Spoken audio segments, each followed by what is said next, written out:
Welcome to Apex Philosophy, the perfect place to find motivation.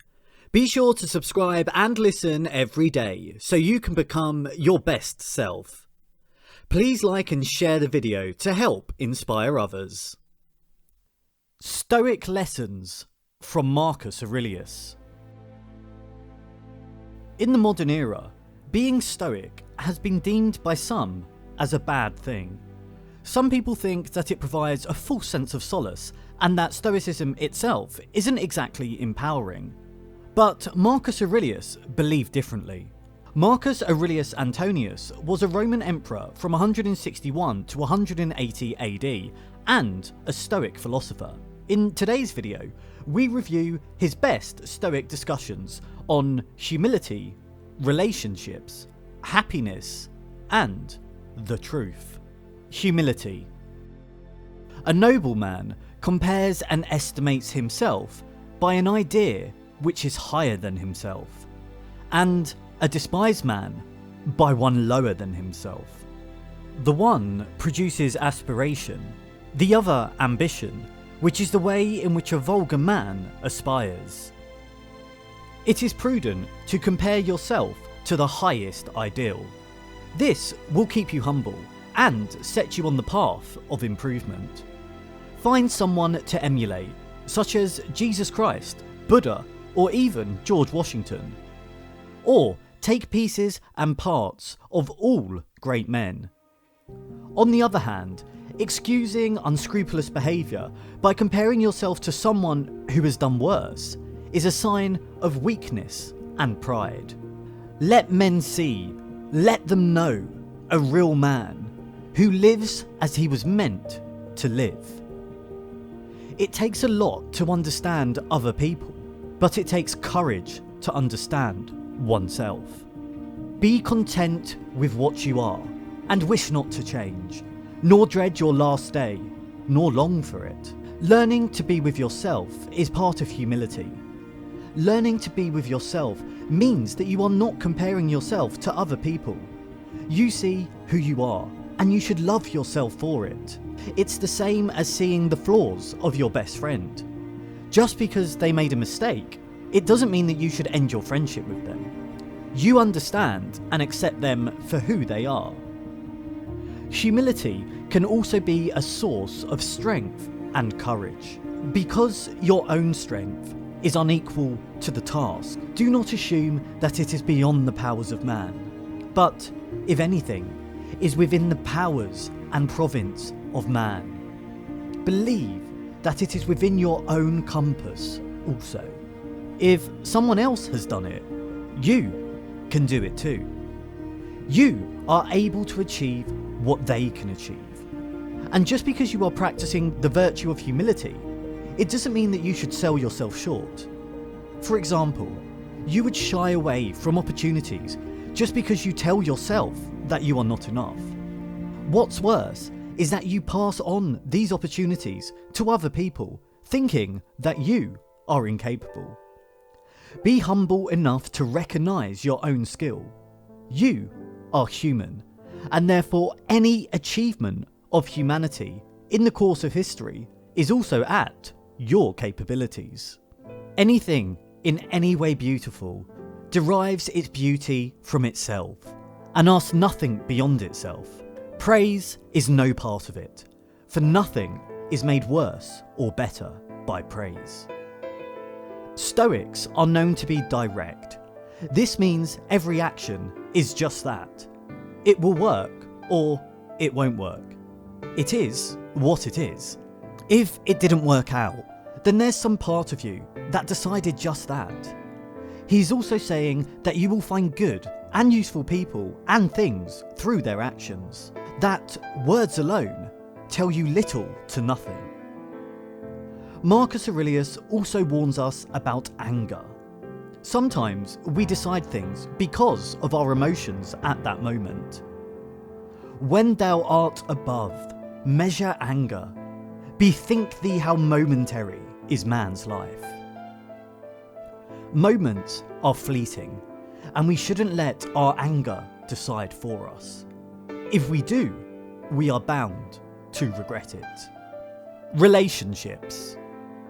Anger also affects how we handle our relationships. Emotions are commonly triggered by something external.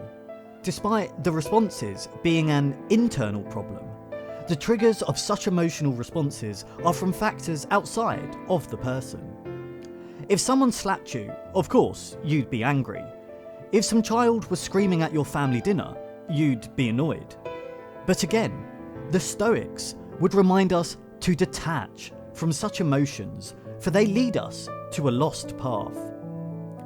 The object of life is not to be on the side of the majority, but to escape finding oneself in the ranks of the insane.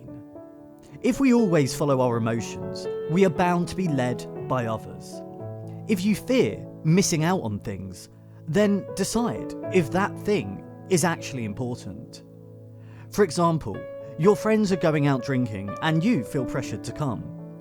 Is that really your objective right now? Do you even want to drink? Or do you just fear being left out? How much time he saves who does not look to see what his neighbour says or does or thinks.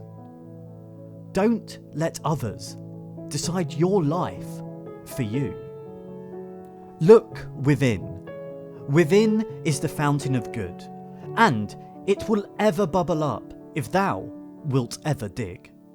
There are things and moments in life wherein what you want will not coincide with the wants of others. You may want to be alone for the day. You may just want to rest and sleep. And so, to refrain from imitation is the best revenge. Just because your other friends are doing it doesn't mean that you should too.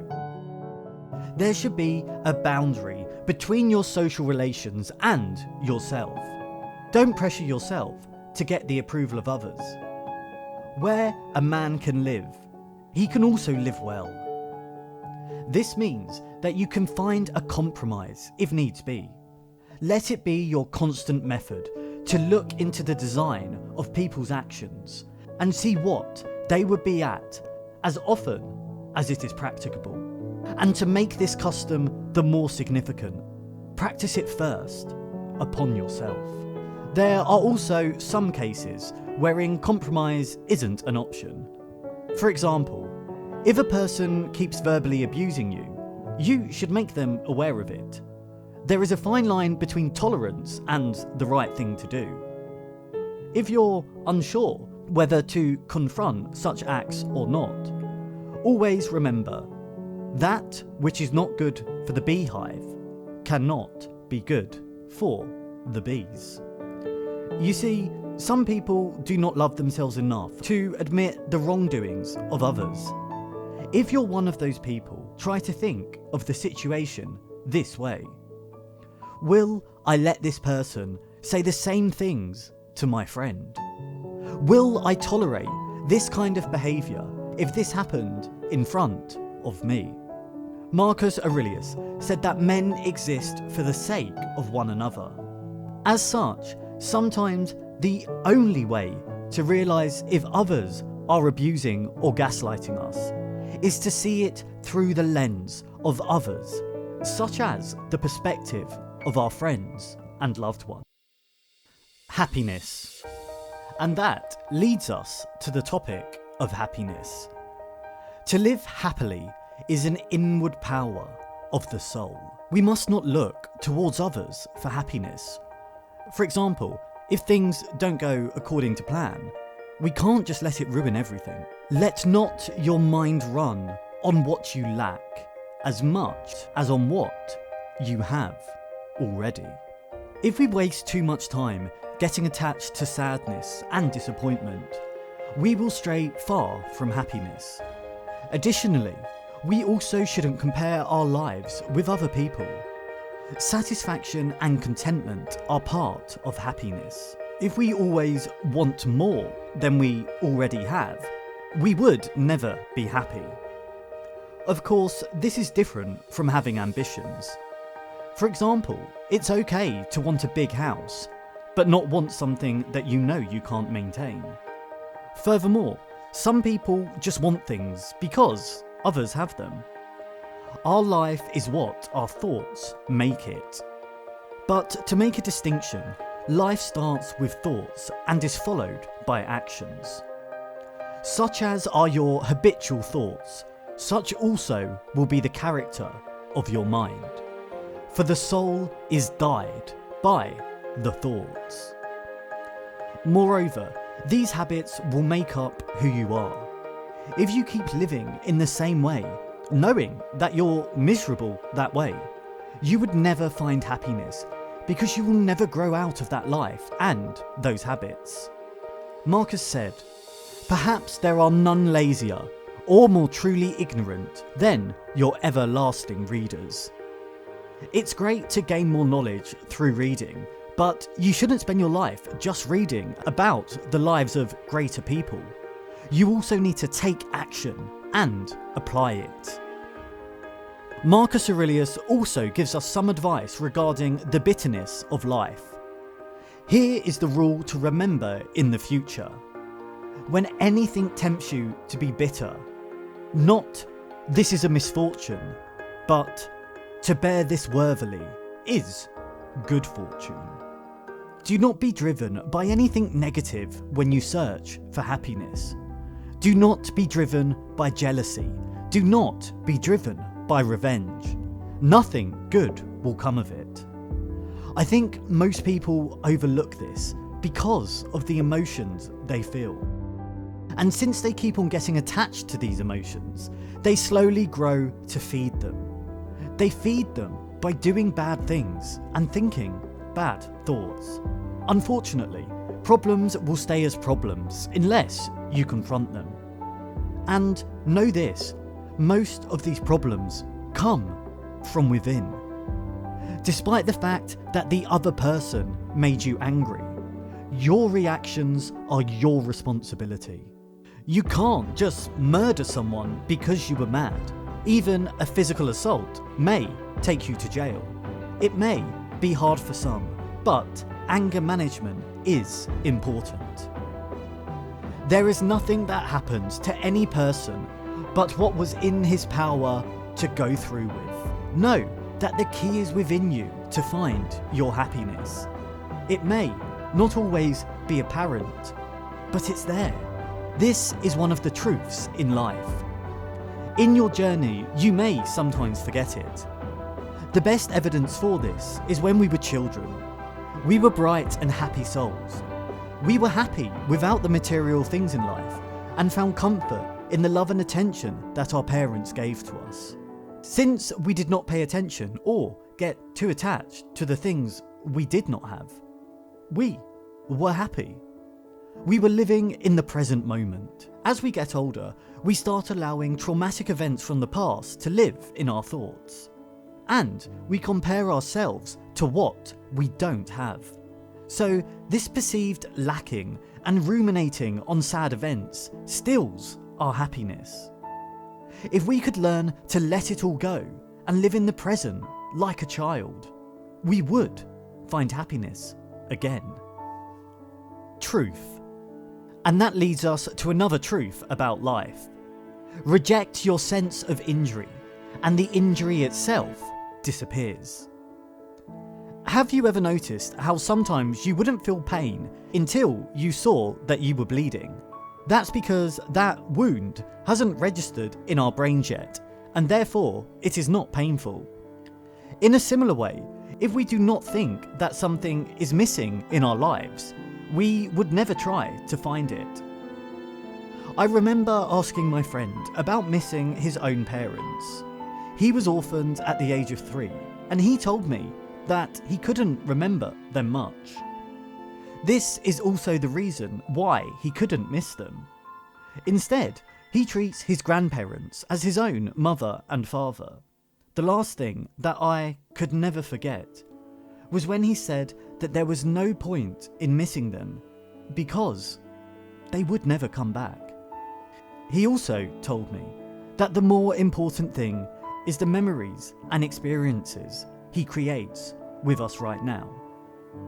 By his example, we can see how he tries to find the truth. If it is not right, do not do it. If it is not true, do not say it. He does not rely on his sadness, because the truth is that he is not a victim. Despite having his parents gone, he still has family that loves him and friends that care for him. But through managing his thoughts, he has already begun to work towards the truth. To begin is half the work. Let half still remain. Again, begin with this, and thou wilt has finished. If you want to find something in your life, whether it be happiness or the truth, you need action. If you begin to work your way towards it, the universe will help you achieve it. Everything that exists is in a manner the seed of that which will be. And if you were meant to find it, it is yours. The universal order and the personal order are nothing but different expressions and manifestations of a common underlying principle. What this means is that if the opportunity was meant for you, it will always find you. I would like to explain this statistically, since it sounds so whimsical if we talk about destiny. But imagine, out of all of the thousands or millions of probabilities, how lucky were you to meet your friends? How lucky are you to be alive today, despite all the near-death encounters? And thou wilt give thyself relief if thou doesn't every act of thy life as if it were the last. Another truth about life is that every day we actually face death without knowing. This is why Marcus Aurelius wants us to understand that death is a release from the impressions of the senses, and from desires that make us their puppets, and from the vagaries of the mind, and from the hard service of the flesh. We must not fear it, and we must always remember that every day is a new gift from life. So, cherish it. Thank you for listening. Comment below. Don't forget to like the video and subscribe, and we'll see you next time.